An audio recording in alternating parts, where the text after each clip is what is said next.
Boa tarde, gente. Olha só, é o seguinte, vou fazer o vídeo 82 da Clínica dos Fenômenos Psicossomáticos. Aconteceu um problema que eu acho que tem que ser tratado aqui. Existe uma diferença entre o prático e o clínico.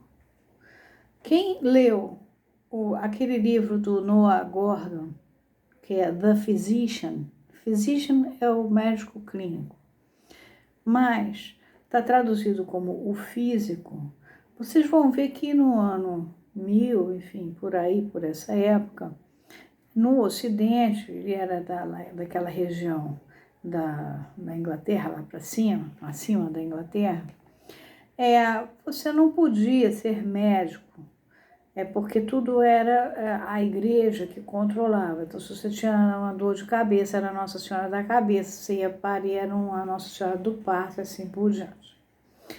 Então, ele vai e se junta a um barbeiro, que era um homem que tanto fazia barba, como fazia amputações, consertava pequenos cortes, ajeitava a vida das pessoas, vendia umas poções e ia tratando das pessoas pela Europa. Ele se gruda nesse barbeiro e ele vai descendo a Europa até que ele vai chegar na clínica do Avicena. E vocês vão ver como aquela região do Oriente é bastante evoluída, não é à toa que os médicos judeus e de origem árabe, de língua árabe, daquelas regiões, têm uma história de medicina muito consistente, que eles não estavam subordinados às imposições da Igreja Católica daquela época, que ainda durou bastante tempo. Muito bem.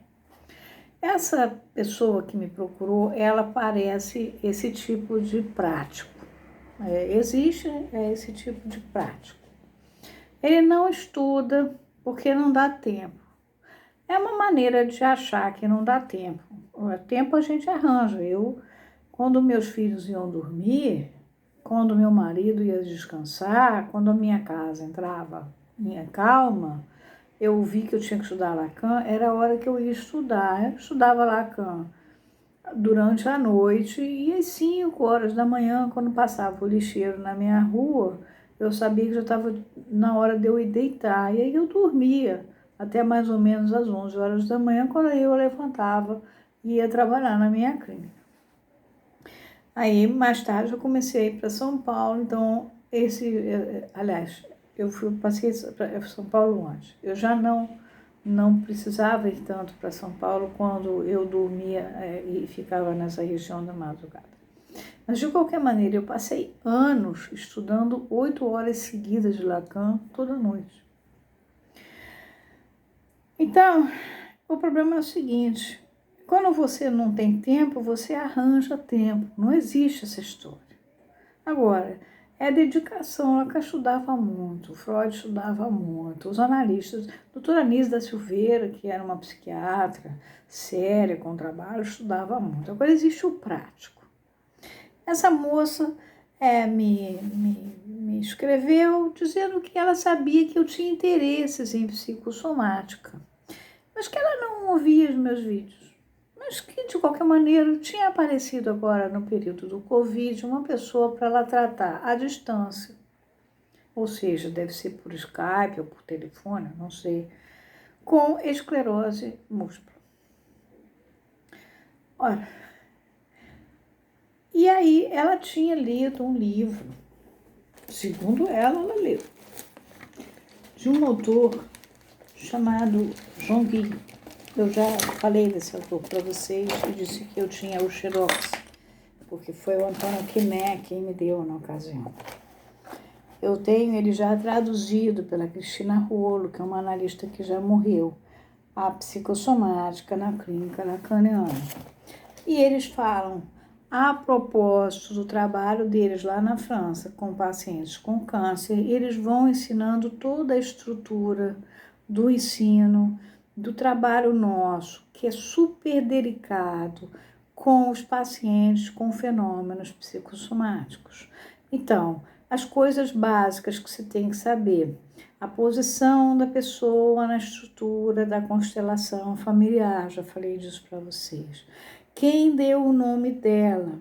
Aquele nome corresponde a qual parente ou a que circunstância? Uma porção de circunstâncias óbvias no discurso dela que indicam que ela é uma pessoa de paciente de fenômeno psicossomático. Um excesso de números, de datas, de nomes, de lugares.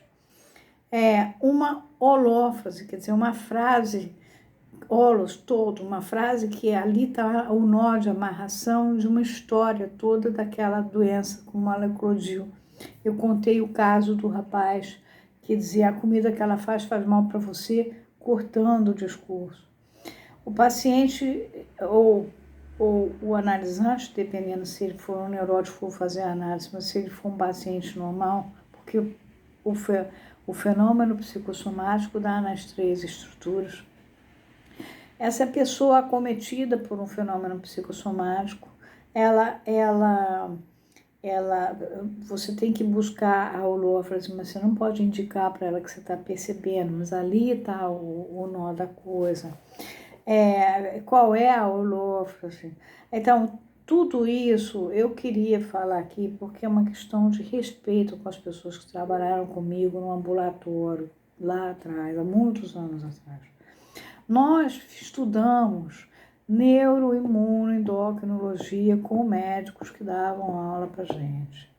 Nós estudamos imunologia com o chefe do ambulatório de imunologia, alergia, naquela época da Santa Casa, porque já que nós estávamos trabalhando em uma pesquisa de um professor que já não estava mais na Santa Casa, mas estava usando as instalações, nós então nos subordinávamos ao chefe, que era o chefe então da época do serviço, e assistíamos às aulas dele que ele dava tanto para os médicos dele como para nós. Nós passávamos muitas horas por conta dessa história. Além disso, nós tínhamos que estudar toda a questão psíquica. Por quê? Porque eu já expliquei para vocês, quando rompe a rede do sistema imune, o Yerne já mostrou isso, rompe a rede. O sistema imune tem uma rede de funcionamento, aquilo se rompe. O Yerne é um prêmio Nobel de imunologia. Há muitos anos ele descobriu isso.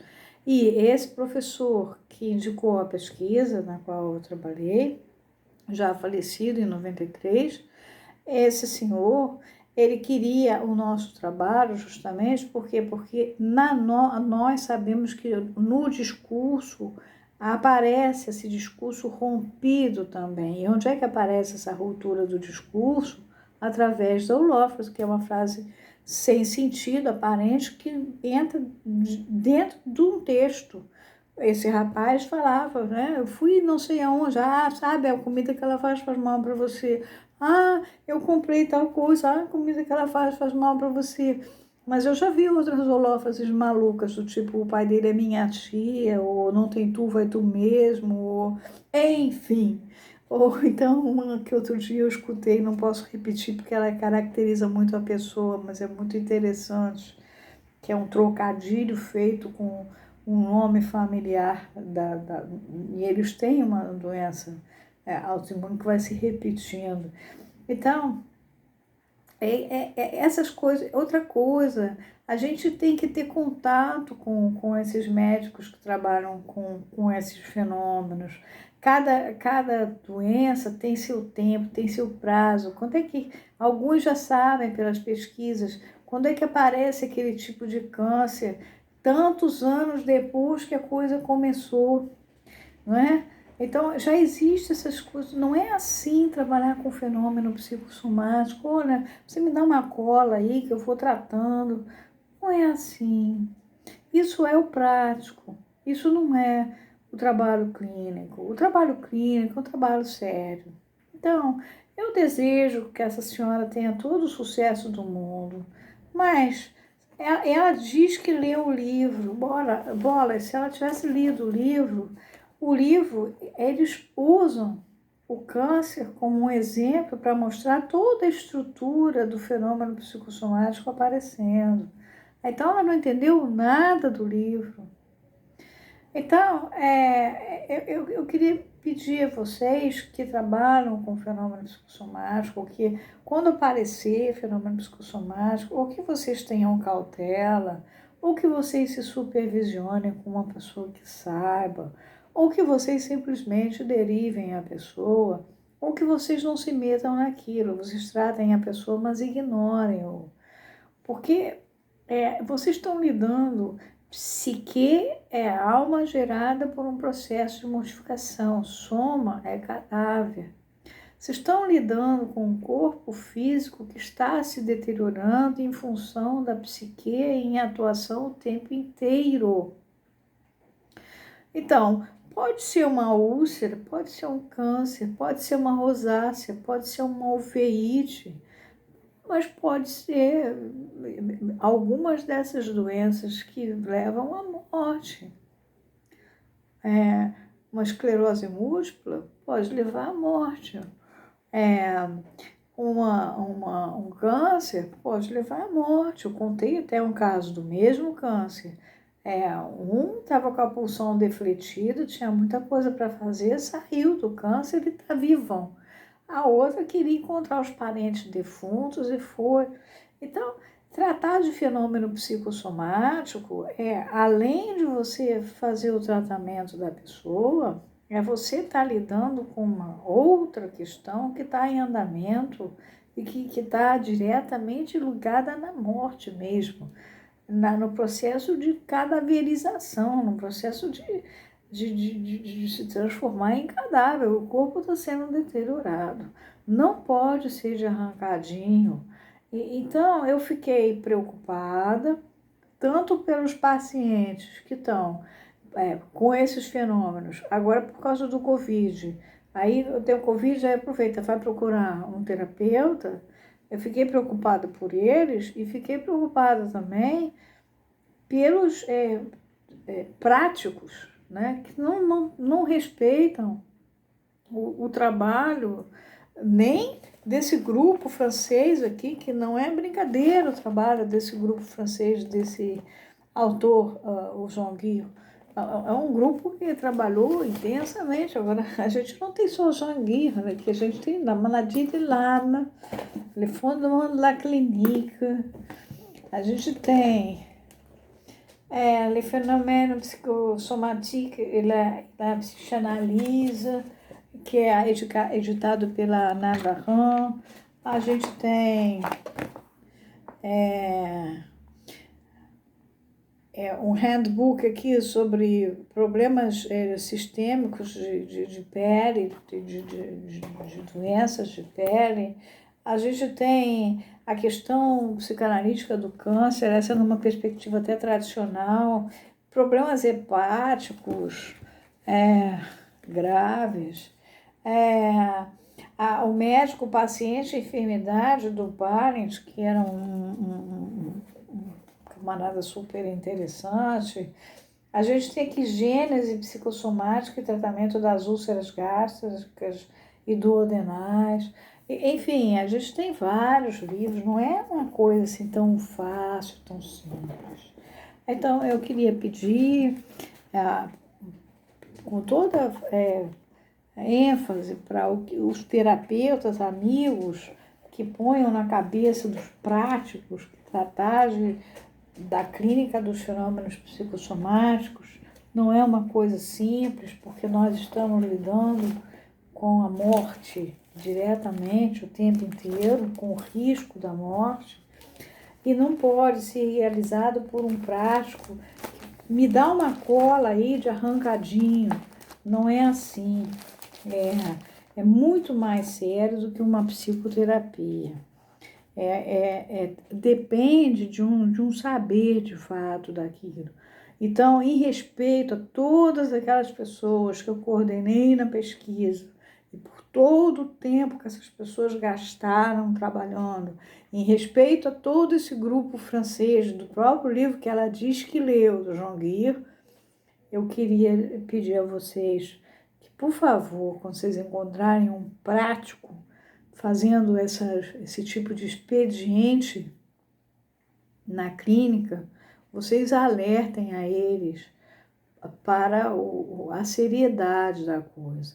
A mesma coisa, vocês, quando tiverem uma doença que é diagnosticada como uma coisa perigosa, que pode progredir, muito cuidado se vocês vão pegar um prático ou uma pessoa experiente naquilo. Basta dar um Google, pega o nome da pessoa, dá um Google e ver o que é que ela trabalhou e fez em termos desse tipo de realidade clínica. Ela trabalhou com medicina psicossomática, ela deu cursos disso, ela é respeitada no meio médico, ela é conhecida, ela escreveu trabalhos, ela produz, porque vocês vão botar, não é só a cabecinha de vocês, é o próprio corpo que está lá em processo de deterioração e que está falando, através da fala de vocês, a doença está falando, mas está matando o corpo. Então está dado o meu recado, porque isso foi uma coisa muito séria que aconteceu e eu acho que a gente tem que levar muito a sério o fenômeno psicossomático. Ele é coisa séria, tá bom? Um beijo para vocês. Até a próxima.